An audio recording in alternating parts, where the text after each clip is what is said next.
Real Madrid তারকা Vinicius junior আবারও মাঠে নায়ক। চ্যাম্পিয়ন্স লিগ প্লে অফে বেনফিকার বিপক্ষে তার একমাত্র গোলেই জয় তুলে নেয় রিয়াল মাদ্রিদ।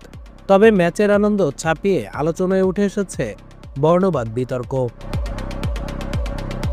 গোলের পর কর্নার স্ট্যান্ডে চিরচেনা নাচে উদযাপন করেন ভিনিসিয়াস। এতে রেফারি তাকে হলুদ কার্ড দেখালে উত্তেজনা বাড়ে। পরিস্থিতি জটিল হয় যখন কিলিয়ান এমবাপ্পে অভিযোগ করেন বেনফিকার আর্জেন্টাইন উইঙ্গার ক্রিস্টিয়ানি জার্সি দিয়ে মুখ ঢেকে ভিনিসিয়াসকে বানর বলে অপমান করেছেন।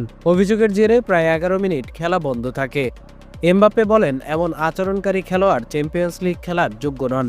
যদিও ক্রিস্টিয়ানি দাবি করেন তিনি এরমানো, যার অর্থ ভাই বলেছেন, ভুল বুঝাবুঝি হয়েছে। তবে মুখ ঢেকে কথা বলায় সন্দেহ আরও ঘনীভূত হয়। সামাজিক মাধ্যমে ভিনিসিয়াস একে কাপুরুষোচিত কাজ বলে আখ্যা দিয়েছেন। এর আগেও একাধিকবার বর্ণবাদের শিকার হয়েছেন ব্রাজিলিয়ান এই উইঙ্গার।